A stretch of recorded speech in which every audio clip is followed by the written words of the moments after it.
Yeah, good morning, everybody. Thank you very much for joining me today on this Zoom Q&A meeting where we're going to be looking at lesson 1. And we're getting down to the wire. 2 more lessons to go. And I guess lesson 8 was a little bit of a warm-up to the final part of our design here where we were doing a plant system design. So now we're looking at zone 1, and then in our final portion of the course we're going to be looking at the rest of your drawing. So great to have you all here. Let us just take a look. Just going to share screen here and we can take a look at the assignment as well as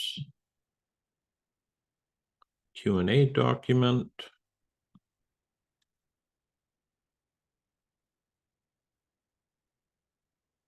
All right. I'll just share screen here.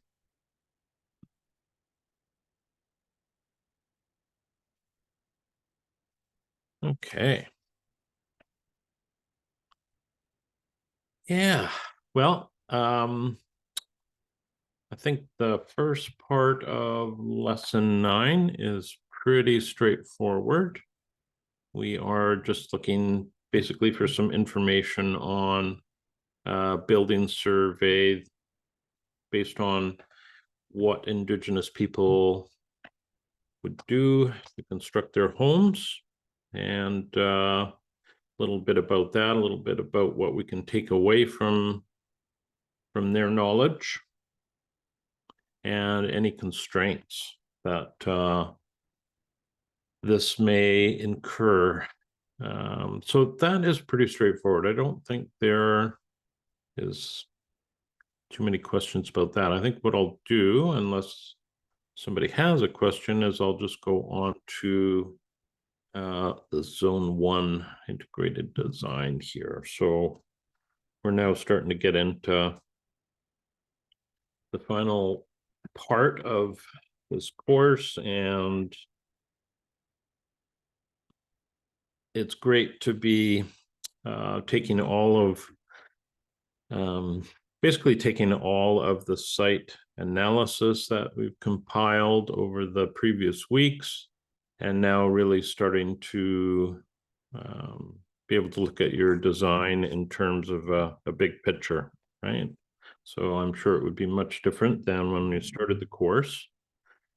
So let's just take a little bit look at the zone 1 assignment. So with this, again, we're taking this a little bit in baby steps. So last assignment was our plant system design, where we were taking just a portion of the landscape and applying some design to that, specifically with plants. And now we're looking at that zone 1. So for an urban property, zone 1 may be fairly tight and small around the homestead, around the household. When we're getting into agricultural settings, zone 1 might be a whole lot larger. But let's take a peek at what we have on the discussion board here. And you can see the big point spread between the building survey and the design itself. So that gives you a really good idea of the amount of time and energy to put into either one. All right. So again, zone 1 is that kind of inner core of your project site. And that is what we want to start with. Now, in all honesty, if we look at any work that you're going to do beyond this class, you may or may not decide to put your drawings together in this manner. Now, what I mean by that is you may or may not decide doing a zone 1 on its own has some benefit to yourself or your client. we'll go through some of the deliverables that we provide for our clients. I know I have shown you some already, and we'll dig up some more here. But yeah, this is really the benefit of doing this really is in the context of this class. So if you're doing it for a client, I'm not sure that is something you want to do or not, whether you'd want to do that or not. So let's just take a look at what's being asked for. So I'll bring up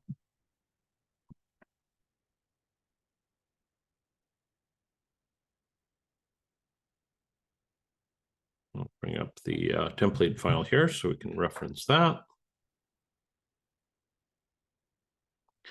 And there's our building survey. All right. So of course we want to include the base plan. That's kind of a standard with a lot of these assignments. And with that base plan, we want to show where zone 1 is indicated on the drawing. Okay, so that's pretty easy. We're just going to highlight that and include some images. That would be really helpful, right? That's a good, definitely a good route to go. And then we want to have a little bit on, okay, we're repeating here. So we're looking at existing conditions. So if we look at that page of the template, we are right here on number 2. So this is where we would put some images and where they're being referenced. And again, that is our base plan with that zone 1 highlighted. And then we get into this a little bit deeper. We want to include close-ups of that overlay. So, which is a great idea. And this is where, if you wish, you do not have to maintain a north up orientation on your drawing. We really want to do that when we have the base plan being shown as a whole, but when we zoom into other areas, if you find it is better to reorientate your drawing, definitely feel free to do so. I would suggest you keep you keep your north arrow in the drawing so we can see what's going on with that. We want to do a little bit of a micro climate map overlay, a section of zone 1. And then we are going into the next page here where we're looking at proposed design patterns. Okay, so if we go here, we are going to insert some images.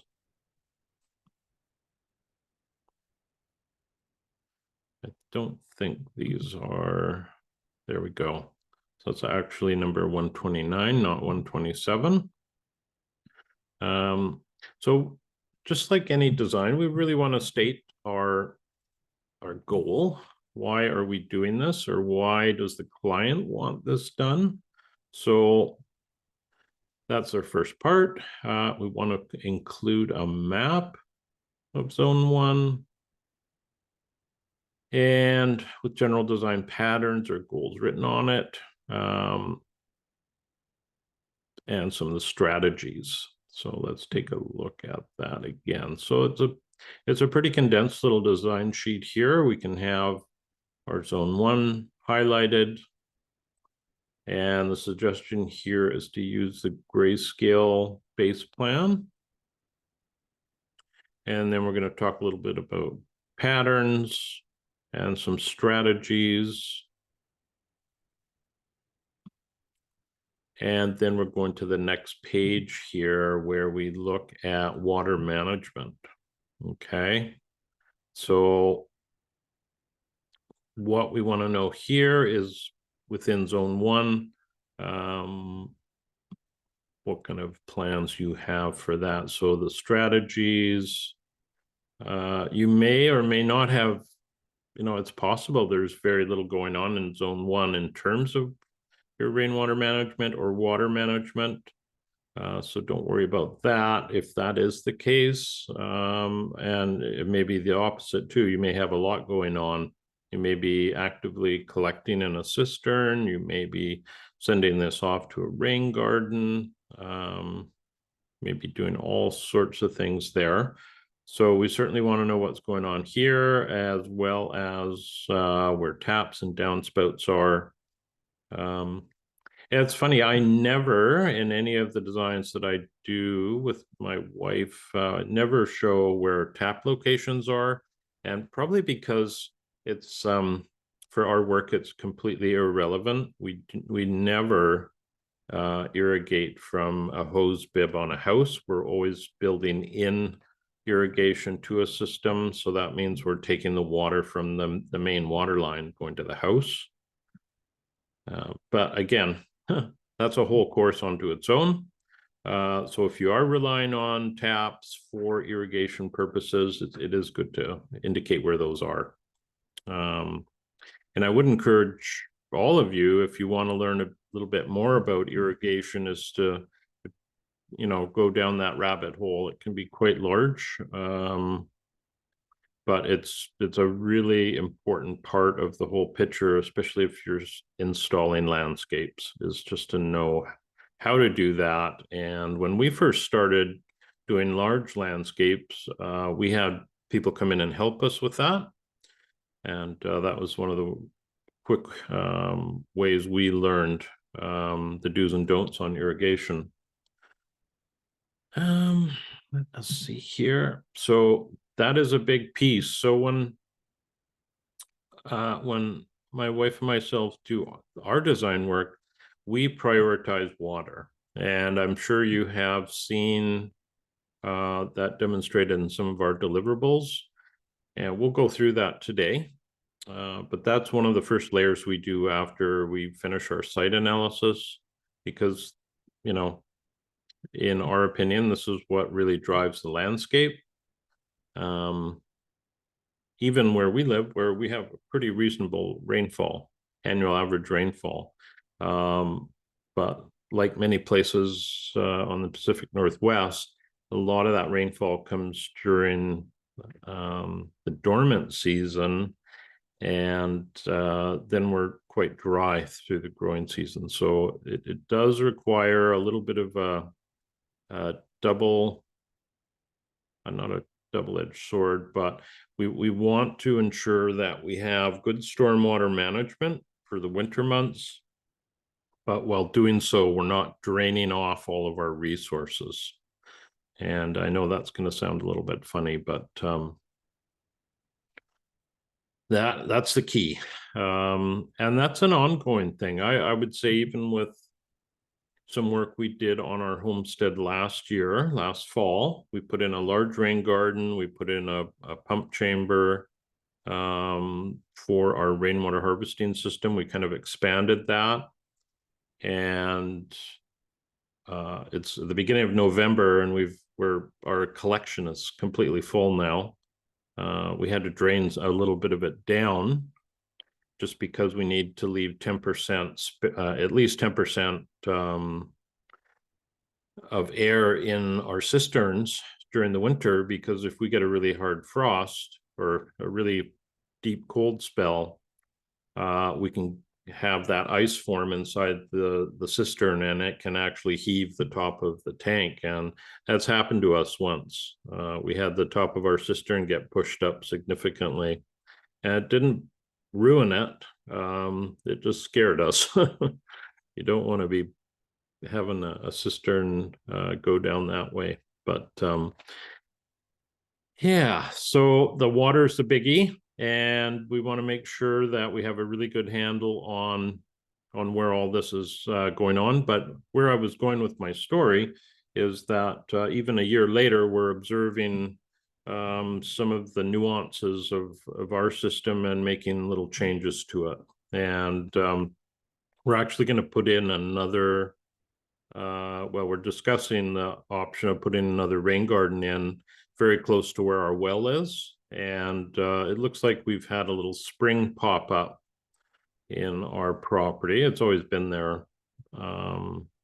but we get it seasonally. So we're going to divert that into a rain garden next to our well in an effort to help recharge that. So again, these little observations over time do really help build a resilient system. It's hard to see it all in one go, but we're not trying to do that.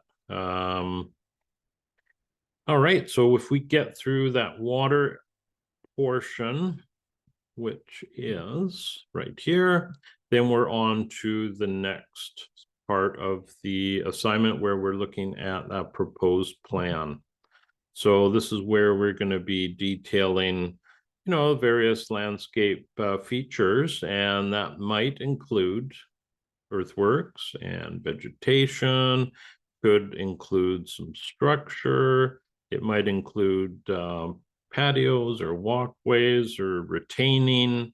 It's again going to be really site specific, and you may not have any earthworks at all in zone 1. This may be, further out. I know we're in our landscape, there's no earthworks in zone 1. It's out in zone 2. So really, again, it is very, very site specific.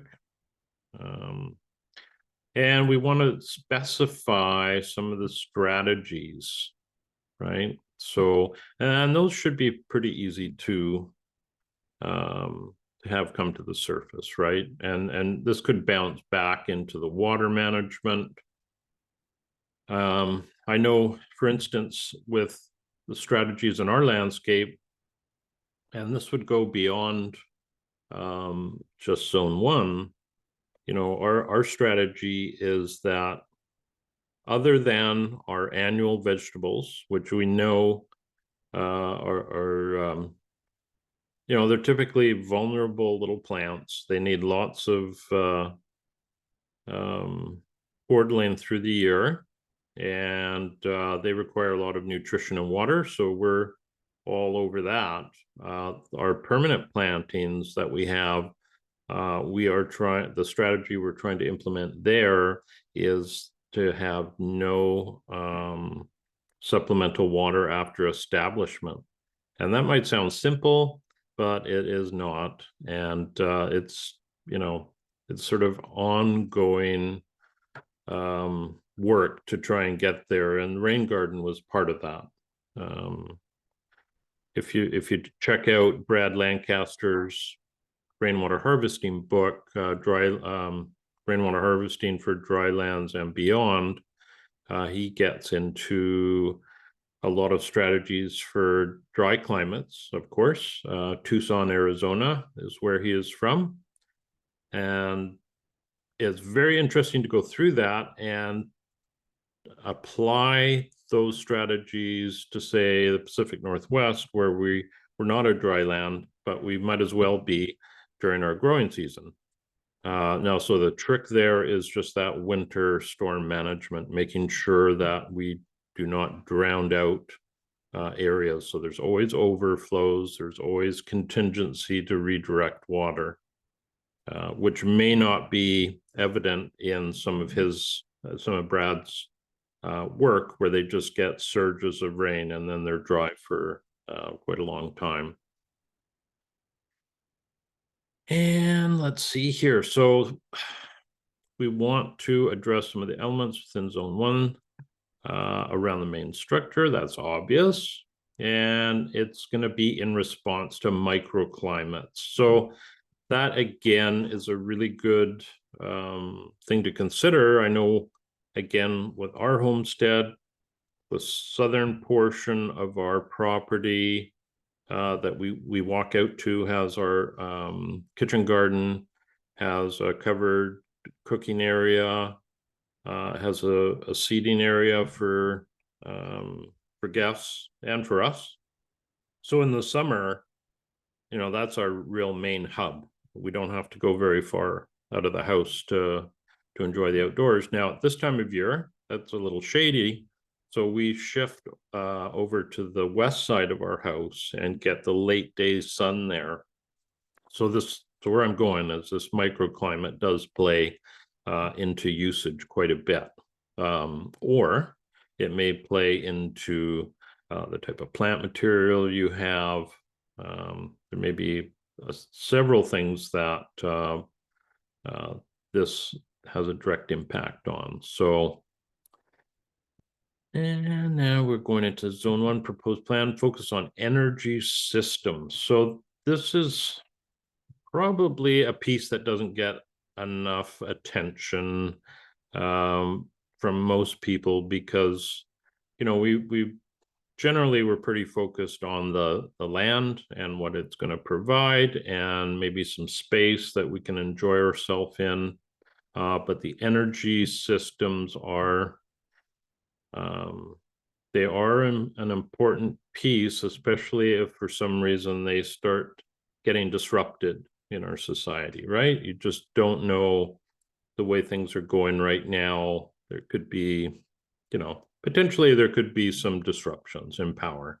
So to have some sort of a backup in plan is a really good idea, or a way of augmenting your electrical needs. I know we've been diving into that. We do have backup power, but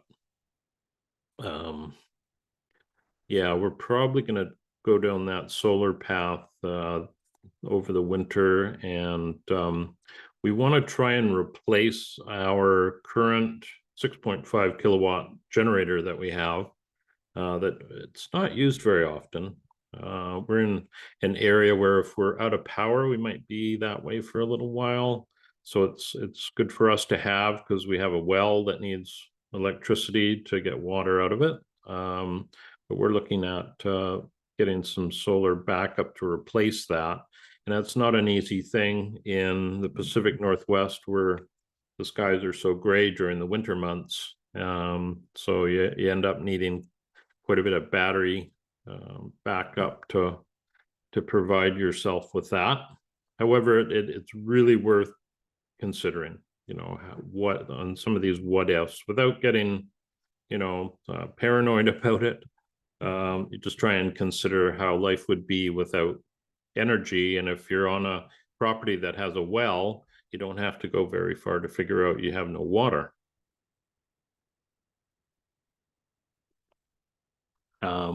And on some properties that have septic systems, I know where I live, a lot of the septic systems, newer ones, have treatment plants and are pressurized, so they need power to operate properly as well. They could go a little while without power, but eventually you're going to need it. So yeah, so that is basically the end of these design sheets here.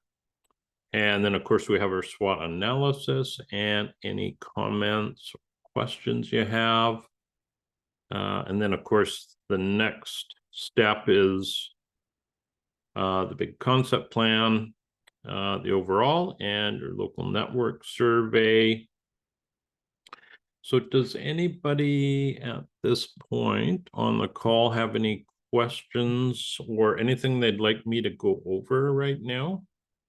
You can feel free to unmute yourself, or you can just place it in the chat. Either way works. And just keep my eye on the chat here. If not, I can go through a couple of examples of some of the work that we do. Jimmy, I do have a question. Oh, okay. Yes. Just 1 second here. Sorry, I've got there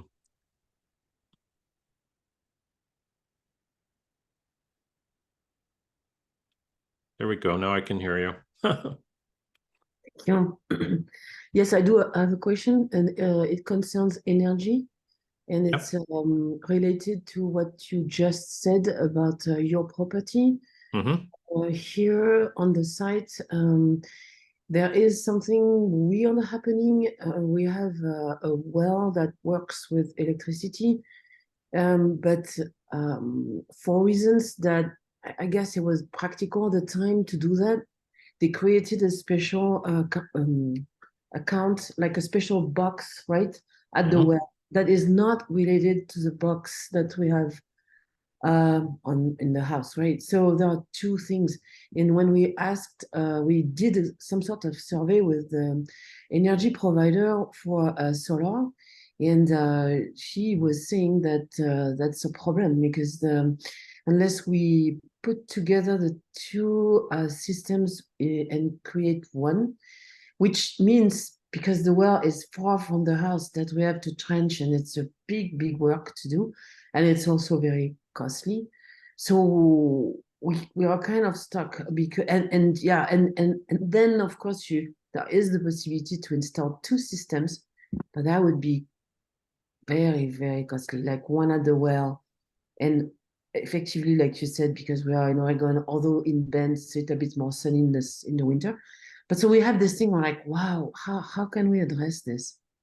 Right. Yeah, that's a really good question. When we originally purchased a backup generator, a gas generator, years ago, and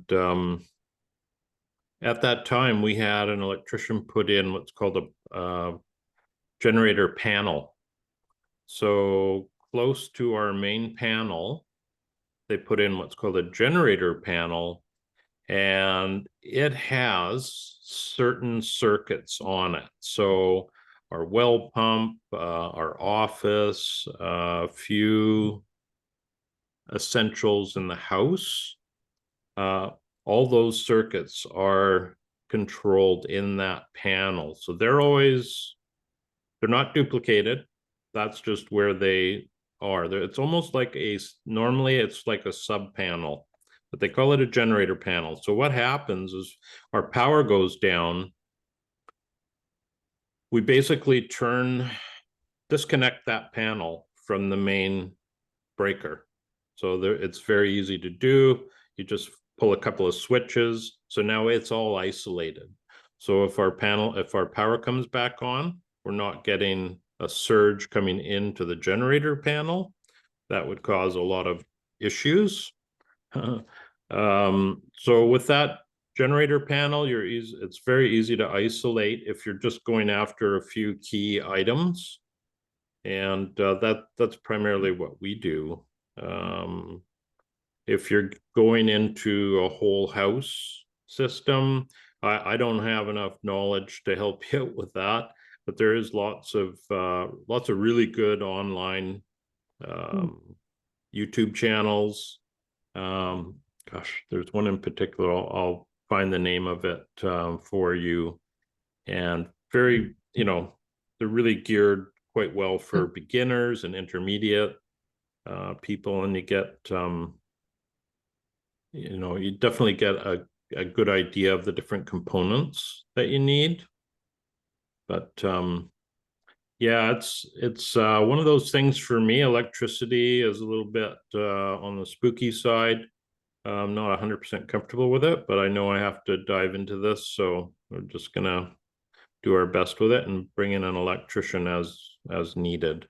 Yeah. So I hope that helps, Michelle. Yes, but so it means that because we have two boxes, we could have a generator panel for the well, right? Separated from the house, and it would work. It doesn't need to work on solar. It's just a special panel in the well house that takes over when if there is um, an energy if there is no more energy provided. That's what you're saying. So it just automatically switches over. Is that what you're saying? No, I mean it could be a generator panel inside I well, see. but not necessarily because we would need two, right? One in the warehouse. This thing that is separated is so weird. So it means you can have one in the house and one in the warehouse, right? Yeah, the generator panel you would just have one of. I don't think you'd need more than that. You might be thinking of something different. I don't know. You could have what's called a pump tech. No, it's just because we have. I don't know if I explained it very well. We have two accounts. One for the well. It's a separate box. It's very weird. So what I mean is that if you have a generator panel in the well, it cannot work for the house. It's two very separate things. But anyway, yeah, I will dig into this. Thank you. Yeah, and I definitely recommend consulting an electrician if you have any Yeah. doubts about it. Yeah.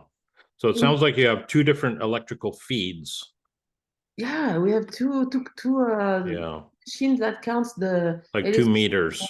Yeah, 2 meters exactly. Yeah, And it's like wow. So and if you try, we ask an electrician to put them together as one, and it seems like it's so much work and so expensive. So I don't know. right. Yeah, that would be tricky. I understand what you're saying now. Mm, You would have to have two different generator panels and somehow supply those. Yeah, it would be a little bit different. mm. Yeah. Thank you for the yeah. Well, good luck with that. Thanks. I've got a couple of questions here in the chat. So from Carrie, what's the easiest way to get accurate grade information while at the initial client site? Is there a specific tool? So Carrie, are you talking about topographic information? Is that what you're? Yes, yeah, and I do have a laser level, Yeah, but it takes a really long time to go around at the laser level and actually write it all down. But using the information online, like we did at the beginning of this course, isn't accurate information, or at least not in my right, experience. right. Yeah, there's depending on the size of the project site, there's a couple of ways you can go. We usually don't start a design until we've figured out how we're going to get that info. Let me just show you something here.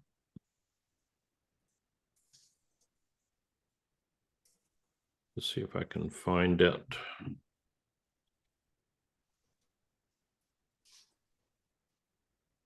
You know, one day it will be easy to access all of this, but technology hasn't really caught up with us yet.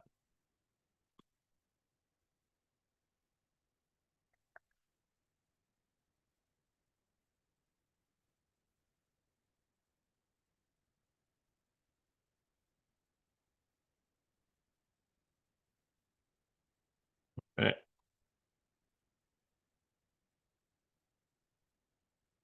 So where I live in British Columbia, we have what's called a ArcGIS LiDAR open portal.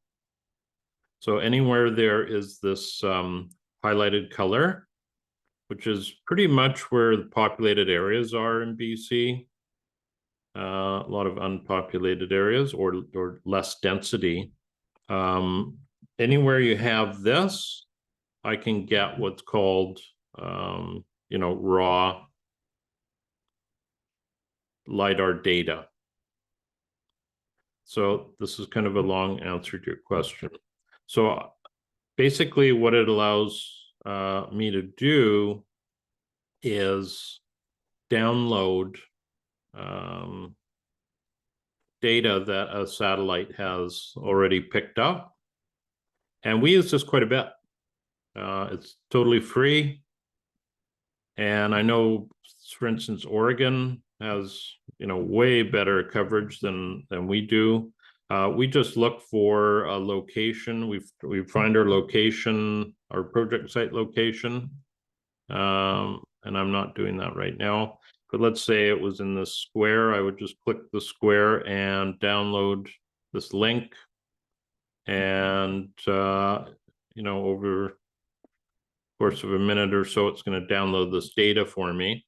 And then I'm going to load that up into what's called QGIS, which is an open source software. So you can down this for free. Now, free sounds great, but it is not very intuitive. So one thing you could do with your designs, if you don't want to be playing around with a software like this, is you could find a GIS technician in your area and they can access the LiDAR data and create contour information for you in your project site. And they can do that pretty cheap. So it wouldn't be more than a couple $100. So when we start a design, we try and figure out where we're going to get this info from. And if we're going to grab it from this portal, then we have to build in a few hours of our time to create the contours. Alternatively, you could have someone do that for you, or the other alternative is to have a drone survey done. So those are kind of the various steps we take to getting contour data for a project. The contour creator that everybody has seen or used on with this course is not accurate enough to use for professional work. It's really good for this course because then we get a, you know, it's really good for the exercises we go through. But if you're doing a project for a client, I'd be trying to get data through those sorts of means. And then the nice thing is with the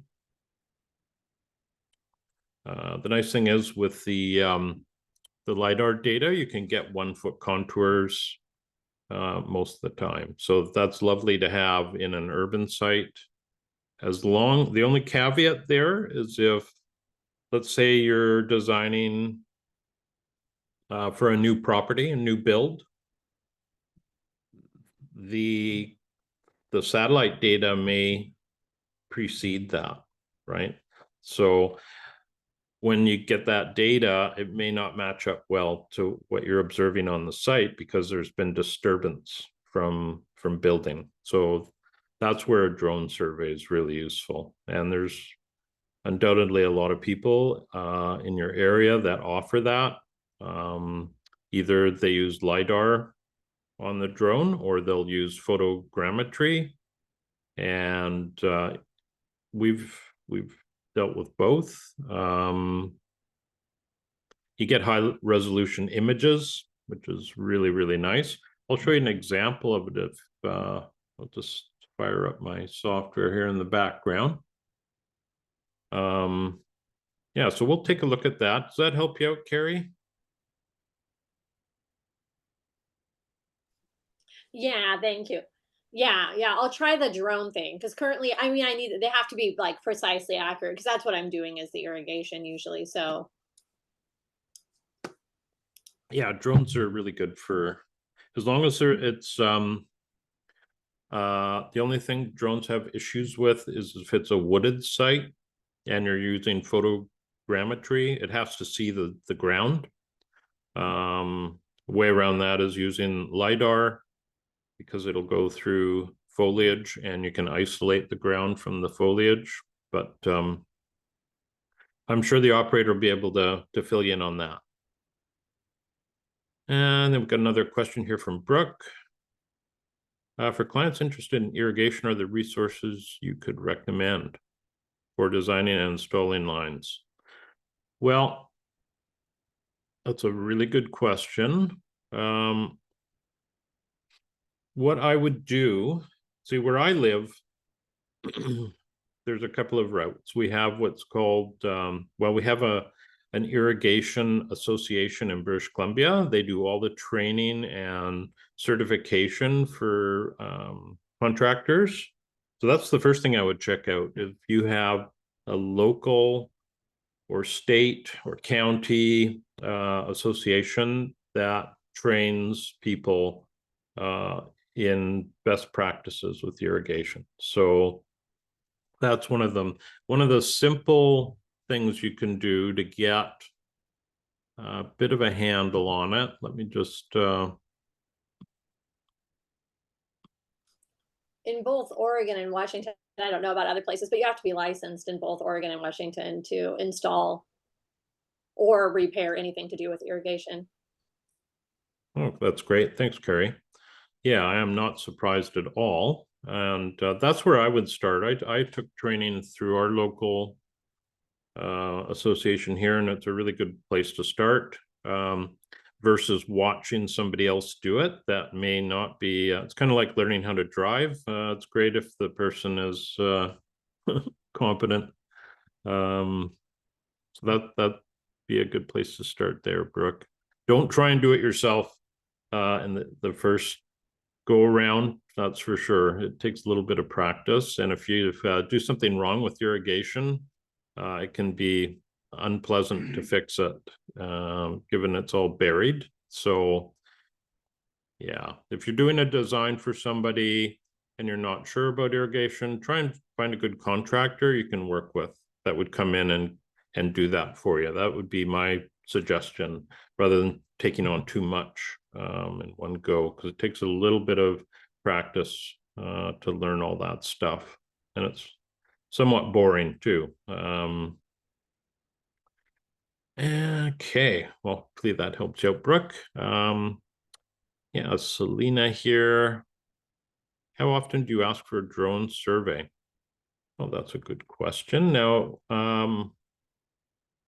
Selena, can you tell me what you mean by that in terms of how often during a specific project, or how often from design to design? I was thinking, how often from design to design? Do you do it for every single project or just a few? Well, I like to do it on every project. I'll give you an example here. I'll just open a project we're working on.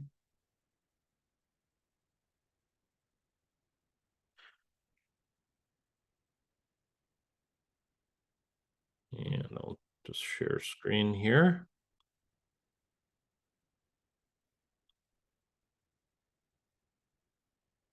Okay.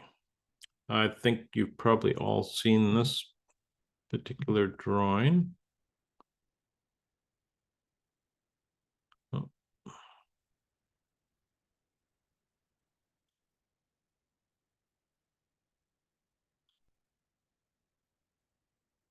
Okay, so this is the base plan on a project we're currently working on, and all this topographic information came from a drone survey.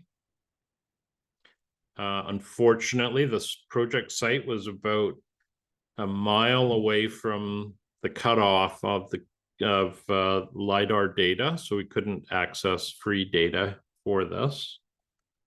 And what we do is, the nice thing about that is we get this high definition image with it. So this is about a 7-acre site. So the image probably covers, 10 or so. And this is beautiful for mapping. So we get this before we started the project.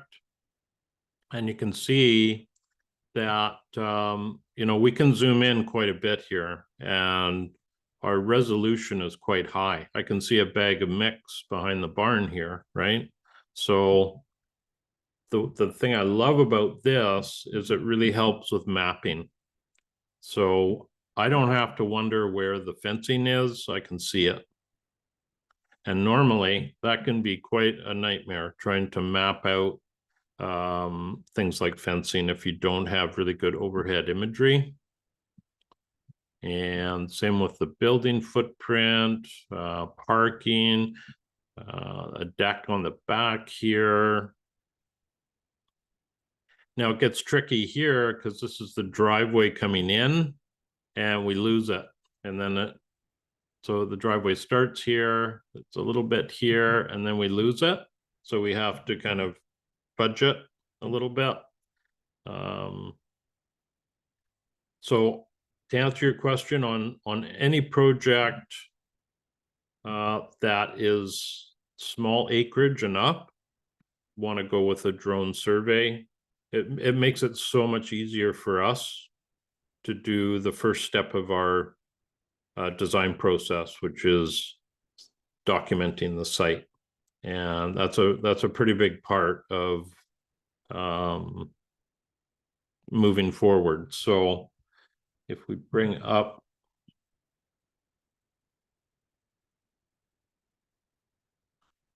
so that base plan to get all that info onto a plan took a lot of hours, right? And so we want to make sure that we've got everything we need. Now, the other thing we can do is we have created a site model and imprinted that high resolution image onto the model. And it doesn't look great here because we have some other things going on. But it's just another tool for visualization, right? And that is what it's all about. There are some really interesting tools that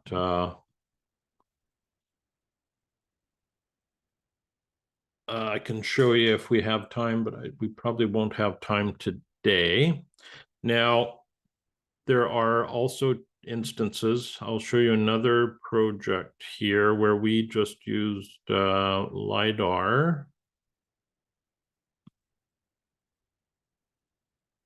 Just got to find it here.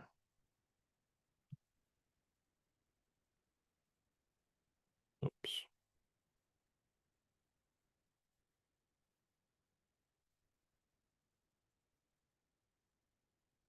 So this was a little 7-acre farm. We're in the just getting to the end of the farm design.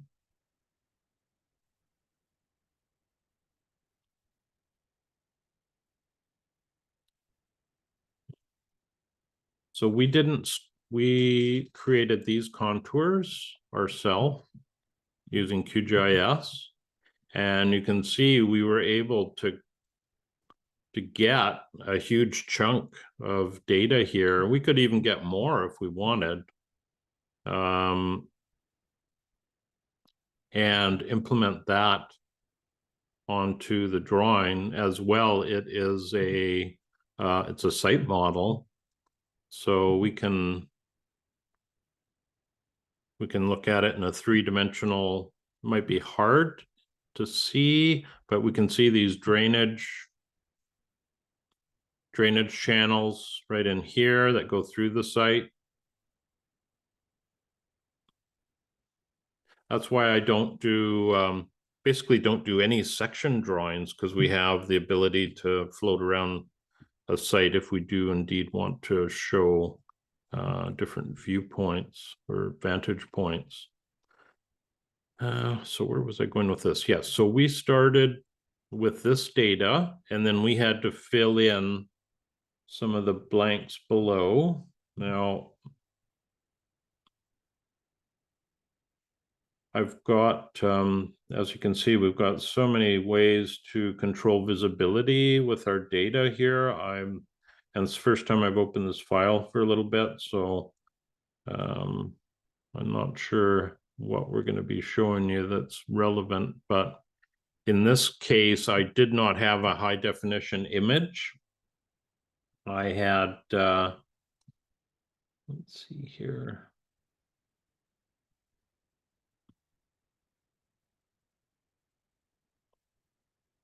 Yeah, I'm not getting that visible right now, and I have no idea why. Anyways, I had to piece together some of this base plan using Google Earth, and it wasn't very fun. So I would definitely lean towards a drone image or drone survey, just because you have that added photographic info, which is so helpful. I was trying to, keep the price down for these folks, so we just skirted that whole drone survey, but it ended up costing me quite a bit of time, so I'm not sure it was really a benefit. This is much better. There's no doubt having those images. that you can play with. And these are actually a whole bunch of images that just get stitched together. What else can I better get back to the chat here.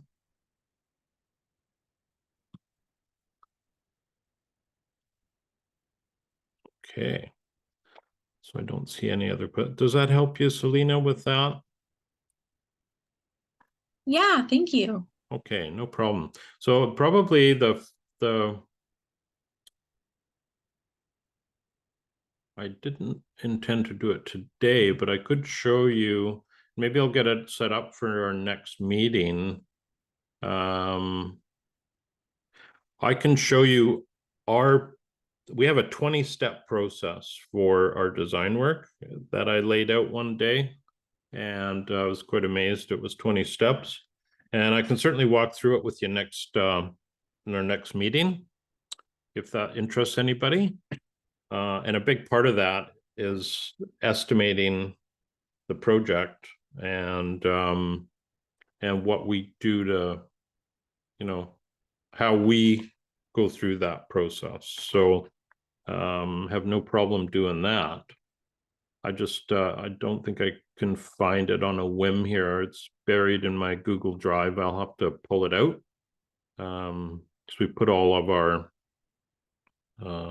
estimates, project estimates on that. So it's really easy to pull up estimates from a previous job and just refine what we're doing here. Let's see. Yeah, I'll do that I'll make a note. We'll do that for next class. Or not next class, next meeting. Is there anything anybody has specific question wise? Do you want, how would you like to use the last 5 minutes? I can certainly go through a couple of examples here. Well, maybe what I'll do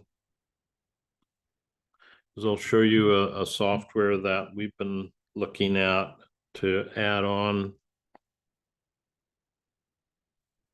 to what we have.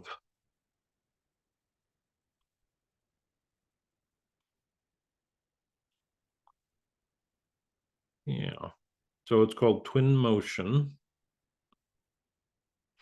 And it works really well with Vectorworks. In fact, for us to get it, it's really pretty low cost. Let me just try and, it's not really what I wanted. So what it does is it'll import our 3D drawing. It has to be in 3D. And then you can start add, okay, don't want that. See if there's any interesting, it's basically enhancing our ability to render a drawing. And we're just, so when we get into more landscape images, it's pretty incredible what you can do with it. Now there's some downsides to it, but as you can see, you take a 3D area and you can make it look like anything you want, different seasons, you can have wind, different lake conditions. It is pretty amazing what it'll do. We've played with it, and the only downside that we have encountered is the tremendous computing power it takes. So that's the crappy part. And we have a pretty hefty computer. It just, yeah, it does take a lot. So the other downside is if we go and add an element in Twin Motion, it does not add it into Vectorworks. So it's not going to make any changes to our original design. So that's a downside. You have to do all your work in Vectorworks, kind of link it up with Twin Motion and play around with it. But this is one of those areas I had kind of considered offering as a little niche to other designers is for those people that wanted to provide some rendering for their clients, is that we could just take their file and augment it, and boom, there you go. You have an image that. So yeah, this is it's very interesting. I think it's $200 or $300 for us to purchase it. It's probably a little bit more if you don't have Vectorworks, but that's something worth taking a look at.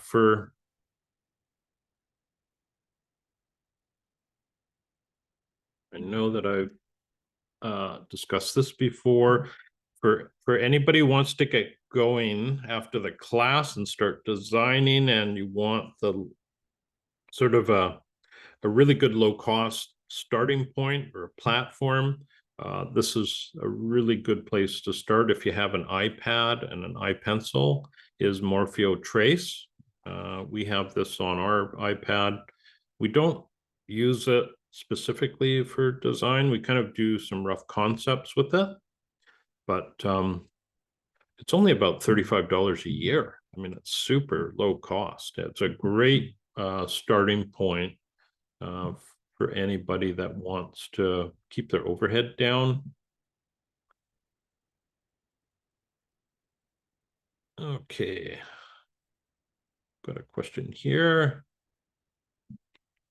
Aurelia, do you have any examples of past designs on your website?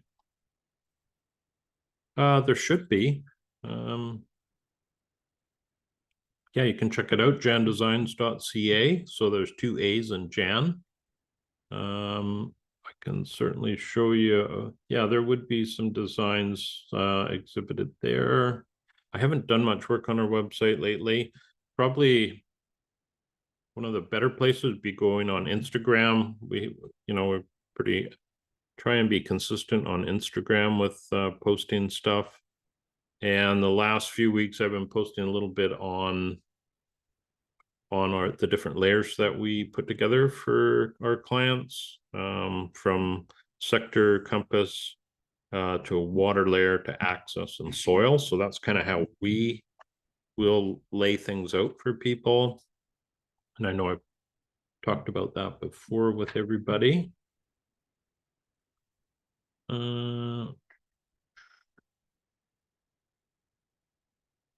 Yeah. So Aurelia was saying that she's interested in planting gardens that have no water requirements after establishment. And that's, in my opinion, going to be the wave of the future, because as soon as the news starts to tighten a little bit on water usage, it's going to really hit home. I know with our landscape, and we collect 11,000 gallons, 12,000 gallons of rainwater for our annual vegetable garden. On top of that, I meter all the water that goes into our main irrigation system. And this year, on top of our rainwater, there's probably 30,000+ gallons that we had to use in addition to that. And that is irrigating at pretty minimal levels. So the landscape takes a lot of water. And that's with a sandy loam, with lots of organic applied to it every year. But sandy loam, as you all know, just water nutrient goes through it pretty quick. So you're always adding to it. So it seems probably the case with most soils, but yeah, that I would say is the ultimate, being able to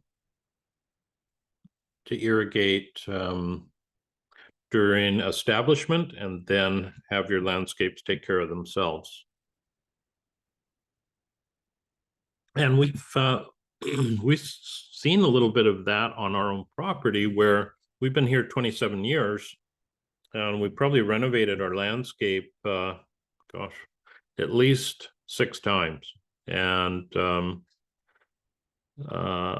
we're in the middle of the last one, I hope.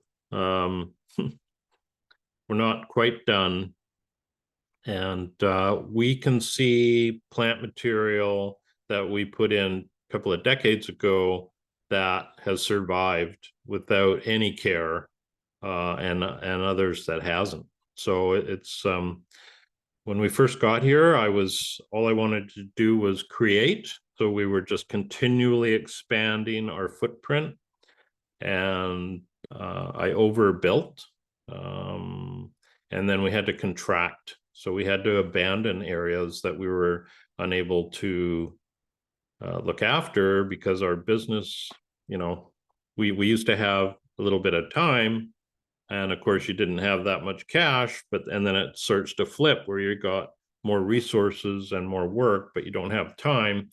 And it's an evil balance, but it's looking good now. We've consolidated everything. I'll have to take some photos and share them with you guys, but yeah, we did see a lot of surviving plant material that it was quite amazing. And it was actually quite amazing to go through and look at areas that we had developed and walked away from that had, weeds take over, and we didn't do anything with them. They'd be left, oh gosh, some areas were left 5-6 years. When we went back in to kind of salvage everything, the soil quality was incredible. It's like the best thing we could do was nothing, because it had this perpetual cycle of growth, and then all that organic was left in place. And that was a great lesson, seeing that.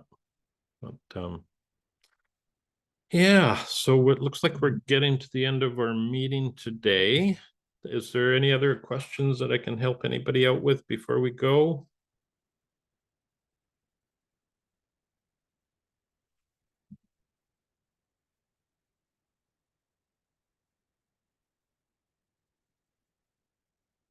Okay. Yeah, you are welcome, Carrie. Thank you, everybody, for being part of the meeting today. These are really enjoyable, and I'll make a note for our next Q&A that we'll look a little bit more deeply at the process that we take when we take on a client and try and price projects. Or not try, when we price projects, and how we go through those various steps that we were talking about. So thank you very much, everyone, for your great participation and questions as usual. And we'll look forward to seeing your Zone 1 assignments next week. If you have any trouble during this week, you need help, just drop me a note, and we'll be sure to help you out as best we can. So take care, everybody. Have a great week.